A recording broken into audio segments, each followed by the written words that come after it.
খাগড়াছড়ির দীঘিনালায় পাহাড়ি বাঙালি সংঘর্ষের জেরে রাতভর গোলাগুলির ঘটনায় ৩ জন নিহত হয়েছে, আহত হয়েছে অন্তত ২০ জন।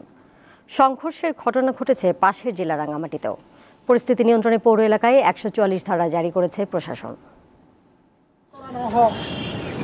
পাহাড়ে বিশৃঙ্খলার সূত্রপাত বুধবার। ওই দিন ভোরে খাগড়াছড়ির নোয়াপাড়া এলাকায় মোহাম্মদ মামুন নামের এক ব্যক্তিকে মোটরসাইকেল চুরির অভিযোগে মারধর করা হয়। পরে গুরুতর অবস্থায় সদর হাসপাতালে নেওয়া হলে সেখানেই তার মৃত্যু হয়। এই ঘটনা কেন্দ্র করে বৃহস্পতিবার বিকালের দিকে খাগড়াছড়ির দীঘিনালায় বিক্ষোভ মিছিল করে বাঙালিরা। এক পর্যায়ে খাগড়াছড়ি ও সদর উপজেলায় পাহাড়ি ও বাঙালিদের মধ্যে তুমুল সংঘর্ষ বাধে। এখনো বর্তমানে দুটো গুলি আছে, প্রায় একটা কাটা গেছে আর একটা দুটো আছে। গুলি করে আবার মোবাইল ব্যাটারি লয়ে গেছে। আপনি কি গুলিবিদ্ধ পায়? হ্যাঁ, গুলিবিদ্ধ। ধনঞ্জয় চাকমা, রুবেল ত্রিপুরা ও জুনান চাকমা নামের ৩ জন সংঘর্ষে গুরুতর আহত হন। রাতেই খাগড়াছড়ি আধুনিক সদর হাসপাতালে চিকিৎসাধীন অবস্থায় তাদের মৃত্যু হয়। গতকালকে রাতে আমাদের হাসপাতালে এসে ১২ জন মতো চিকিৎসা নিয়েছিল। এর মধ্যে ৩ জন এখানে এসে মারা গেছেন। বর্তমানে ৯ জন চিকিৎসাধীন আছেন আর ৪ জনকে রেফার করা হয়েছিল, ওনার চিরঙে আছেন। এদিকে শুক্রবার ঘটনাস্থল পরিদর্শন করেন খাগড়াছড়ি জেলা প্রশাসক ও দীঘিনালা সেনা জোনের কমান্ডার। শান্তি শৃঙ্খলা বজায় রাখতে কাজ করছেন বলে জানান তারা। সকলকে সাথে নিয়েই এই সমস্যা কিভাবে সমাধান করা যায় এবং এই সমস্যা যাতে ফার্দার যাতে আরো ডিটেরিয়েট না করে সেজন্য আমরা একযোগে কাজ করে যাচ্ছি। যে কারা ক্ষতিগ্রস্ত হয়েছে, কি পরিমাণ ক্ষতিগ্রস্ত হয়েছে সেগুলো অ্যাসেস করে এই ক্ষয়ক্ষতির পরিমাণ নির্ধারণ করে আমরা তাদের ক্ষতিপূরণ দেওয়ার সর্বোচ্চ চেষ্টা করব। এখন পর্যন্ত পরিস্থিতি স্বাভাবিক এবং শান্ত রয়েছে। আপনারা দেখতে পাচ্ছেন ইতিমধ্যে টুরিস্টরা আসা যাওয়া করছে, সাধারণ লোকজন তাদের দোকানপাট চালু করেছে, গাড়ি ঘোড়াও চলছে এবং পরিস্থিতি নিয়ন্ত্রণের জন্য আমরা পুলিশ এবং সেনাবাহিনী এবং বিজিবি সার্বক্ষণিকভাবে আমরা এখন টহল আমাদের জারি রেখেছি। এদিকে খাগড়াছড়ির সহিংসতা ও মৃত্যুর ঘটনার প্রতিবাদে একটি বিক্ষোভ মিছিলকে কেন্দ্র করে সংঘর্ষ ছড়িয়ে পড়ে আরেক পার্বত্য জেলা রাঙামাটিতেও। পরিস্থিতি নিয়ন্ত্রণে রাঙামাটি পৌর এলাকায় ১৪৪ ধারা জারি করা হয়। এছাড়া আইনশৃঙ্খলা রক্ষাকারী বাহিনীর টহল জোরদার করা হয়েছে। আনোয়ার হোসেন, দীপ্ত, বার্তা কক্ষ। খাগড়াছড়ির সবশেষ পরিস্থিতি জানবো সহকর্মী প্রদীপ চৌধুরীর কাছ থেকে। তিনি টেলিফোনে যুক্ত হয়েছেন আমাদের সাথে। প্রদীপ,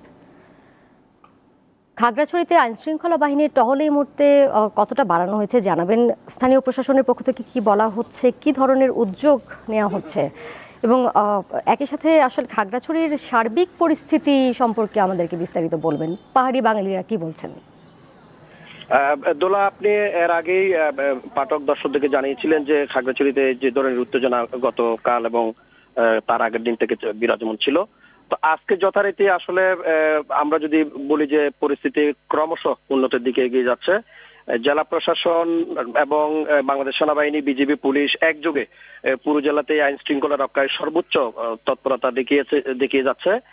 এর মধ্যে বিকেল ৪টায় আজকে জেলা প্রশাসক তার নেতৃত্বাধীন যে জেলা আইন শৃঙ্খলা পর্যায়ের সংশ্লিষ্ট যারা তাদের সবাইকে নিয়ে একটা বৈঠক করেছেন। সেই বৈঠক থেকে তিনি একটা আশাবাণী শুনিয়েছেন যে দীঘিনালার ঘটনা বা খাগড়াছড়ি সদরের ঘটনা যাতে অন্য সব উপজেলায় ছড়িয়ে না পড়ে সেই জন্য তিনি সংশ্লিষ্ট ইউনো এবং এখানকার যারা আইন শৃঙ্খলা বাহিনী তাদেরকে কড়া নির্দেশ দিয়েছেন। যারা ক্ষতিগ্রস্ত হয়েছেন দীঘিনালায় তাদের জন্য পুনর্বাসনমূলক উদ্যোগ গ্রহণ, যারা নিহত হয়েছেন তাদের পাশে দাঁড়ানো এবং যারা আহত তাদের চিকিৎসার ব্যাপারেও সরকারিভাবে জেলা প্রশাসন উদ্যোগ নেবে বলে তিনি সবাইকে জানিয়েছেন। এর বাইরে ১৪৪ দ্বারা শুধুমাত্র খাগড়াছড়ি পৌরসভায় আজকে রাত ৯টা পর্যন্ত বলবৎ থাকবে বলে নির্বাহী ম্যাজিস্ট্রেট খাগড়াছড়ি সদর উপজেলা নির্বাহী কর্মকর্তা তিনি জানিয়েছেন।